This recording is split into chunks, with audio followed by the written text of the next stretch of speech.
سادتي، أنتم معنا في موضوع جديد يتعلق اليوم بضربة السمارة، وهي ضربة جاءت لتزكي جملة من المعطيات. أولها أن الفاعل الأصلي l'acteur principal est bel et bien c'est l'Algérie. ثانيا أن منفذ العملية ليس إلا كيان هلامي بوليزاريو، يعني إلى الأمام يقوم بالرشق وكذلك بالضرب، ضرب جبان، وهو ضرب يدل على أن هذا الكيان أصبح يعيش آخر أيامه. هو إذن اختبار للقدرة العسكرية المغربية والكفاءة العسكرية المغربية، وأظن أن هؤلاء الأوغاد ما زالوا لم يستفيدوا من دروس الماضي، ما زالوا لم يتذكروا بعد هزيمة 1963 مقالة واحد مقالة جوج، وقد خسروا جميع المعارك التي خاضوها ضد المغرب. هؤلاء إذن ما زالوا يناورون ويحاولون زعزعة استقرار المغرب، وهم لا يعلمون أن الصف المغربي متراص من القمة إلى القاعدة، وأن هذه الضربات مجرد مناوشات. أمين روسو قدم تقريرا للأمم المتحدة في النازلة، واعتبر الحصيلة قتيل وإصابات متفاوتة الخطورة وعمل إجرامي ضد المدنيين. وكما قلنا أن الجبان لا يعرف إلا لغة الضرب واليد المرتجفة.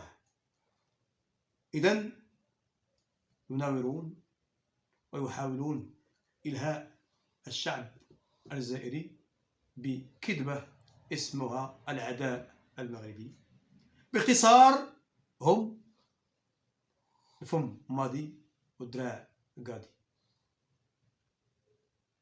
تمينا البارح جالسين، وصلت شي 11 وتولوت 11 ونص، جات واحد ضربة قوية.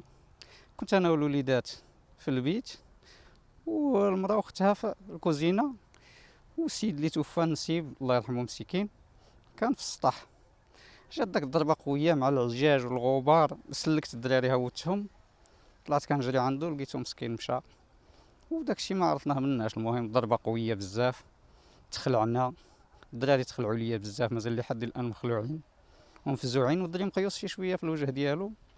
والسيد الله يرحمه مسكين نسيب جا عندي غير من فرنسا، جا عندي بشي يومين دابا.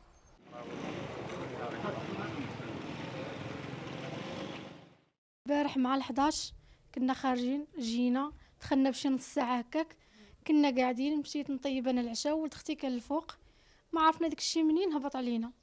تصافي الدار طردقت من الفوق من التحت، من الدار لتحت كاع تقاصت الكاري اللي عندنا، والحمد لله اللهم لك الحمد. هادشي قسموا لنا الله سبحانه وتعالى، وهادشي ما كانوا. جا سيد العامل الله يرحم لي الوالدين وقف معنا واحنا الحمد لله اللهم لك الحمد.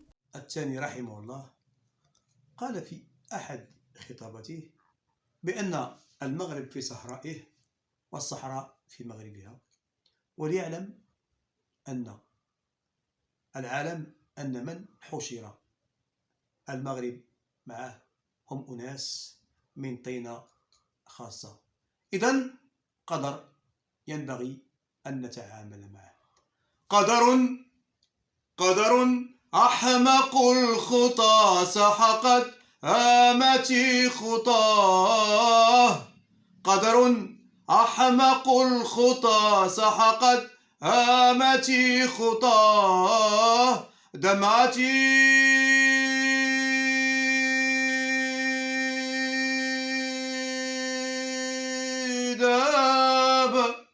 داب جفنها بسمتي ما لها شفاء.